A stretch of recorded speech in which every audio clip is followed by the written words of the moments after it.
গোপালগঞ্জে বিএনপি ও স্বেচ্ছাসেবক দলের নেতাকর্মীদের গাড়িবহরে বাধা দেওয়ায় দুপক্ষের মধ্যে ধাওয়া পাল্টা ধাওয়া, গাড়ি ভাঙচুর, দোকানপাটে হামলা ও ভাঙচুরের ঘটনা ঘটেছে। এই ঘটনায় কেন্দ্রীয় স্বেচ্ছাসেবক দলের নেতা শওকত হোসেন দিদার নিহত হয়েছেন।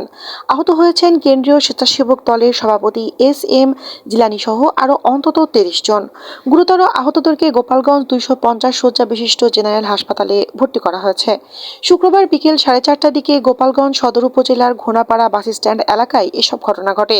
বিকেল 3:30টার দিকে গোপালগঞ্জ শহরের বেগগ্রাম এলাকায় জেলা বিএনপির আহ্বায়ক শরীফ রফিকুজ্জামানের সভাপতিত্বে পথসভা শেষ করে কেন্দ্রীয় স্বেচ্ছাসেবক দল সভাপতি SM জিলানী, বিএনপির ঢাকা বিভাগীয় সহ সম্পাদক সেলিমুজ্জামান সেলিম ও ছাত্রদলের কেন্দ্রীয় যুগ্ম সম্পাদক তহিদুর রহমান তাজ সহ কেন্দ্রীয় নেতৃবৃন্দ গাড়িবহর নিয়ে সেখান থেকে রওনা হন টুঙ্গিপাড়ার উদ্দেশ্যে।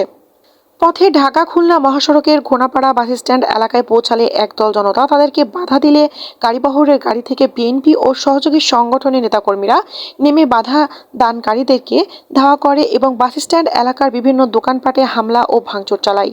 এক পর্যায়ে স্থানীয় দোকান মালিক সহ সাধারণ জনগণ তাদেরকে লাঠিসোঁটা ও ইট পাটকেল নিয়ে পাল্টা ধাওয়া করে। এ সময় তারা বিএনপি নেতাদের গাড়িবহরে হামলা করে এবং অন্তত 15টি প্রাইভেট কার ও মাইক্রোবাস ভাঙচুর করে এবং বিএনপি নেতৃবৃন্দ সহ গাড়িবহরে স্থানীয় নেতাকর্মীদেরকে এলোপাতাড়ি মারপিট করে।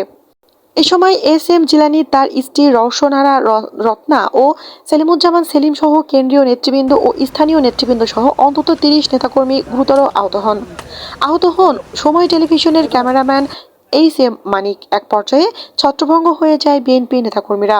এরই মধ্যে শুরু হয় প্রচণ্ড ঝড় বৃষ্টি। টানা ঝড় বৃষ্টির কারণে এক পর্যায়ে সংঘর্ষ থেমে যায়।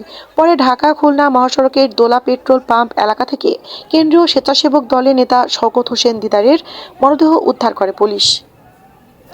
গোপালগঞ্জ সদর থানার OC মোহাম্মদ আনিসুর রহমান শওকত হোসেন দিদারের মৃত্যুর বিষয়টি নিশ্চিত করে বলেছেন, তার মরদেহ উদ্ধার করে হাসপাতালে মর্গে পাঠানো হয়েছে। ময়নাতদন্তের জন্য তার মৃত্যুর কারণ নিশ্চিত করা হবে। এদিকে আহত অবস্থায় SM জিলানী ও সেলিমুজ্জামান সেলিম সেখান থেকে ঢাকার উদ্দেশ্যে রওনা হয়ে যান বলে দলীয় সূত্রে জানা গেছে। গুরুতর আহতদের মধ্যে স্থানীয় বিএনপি নেতা হাসানুল বান্না, যুবদল নেতা রাজীব বিশ্বাস, ছাত্রদল নেতা ইমরুল মিয়া ও শ্রমিক দল নেতা মোহাম্মদ আবদুল্লাহ শেখ সহ বেশ কয়েকজন গোপালগঞ্জ 250 শয্যা বিশিষ্ট জেনারেল হাসপাতালে গিয়ে ভর্তি করা হয়েছে।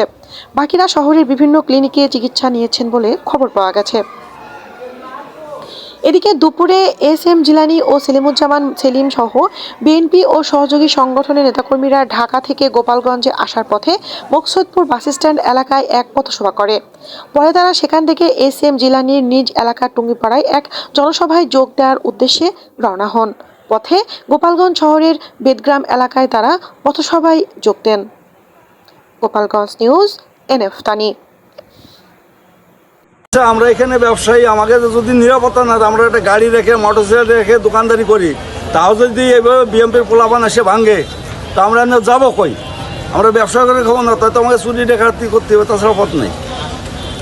আমার গাড়িটা নতুন গাড়ি, 2 দিন কিনে নিয়ে আমি দোকানদারি করতেছি, আসে আমার গাড়ি পরে হামলা। আমাদের এই যত দোকান আছে যেভাবে ভাঙচুর করছে, যেভাবে মানুষের কোপাইছে, বাড় হয়েছে, না দেখলে কেউ বিশ্বাস করবে না। আমি লেফটিনের মধ্যে যে পলাই দিয়েছি ভয়তে, এগুলো অত্যাচারের ইসে।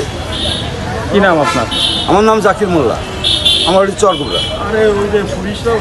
আর সে ইচ্ছে মতো আগে বঙ্গবন্ধুর ছবি ভাঙছে, এরপরে এই জায়গায় কয়েকজন বসা ছিল তাকে মারছে এবং এই জায়গাতে সব অফিস টফিস ভাঙ্গে চলে গেছে তারা। আমি ছিলাম এই জামারে বারোই হাত ভেঙে লাইছে এবং আরো 2-3 জনের হাত ভাঙছে এবং তাকে মাথায় কোপের দাগও আছে, কোপাইছে। এই বিএনপির লোকজন করছে, জিলানী সাহেবের অর্ডারে এগুলো করা হয়েছে।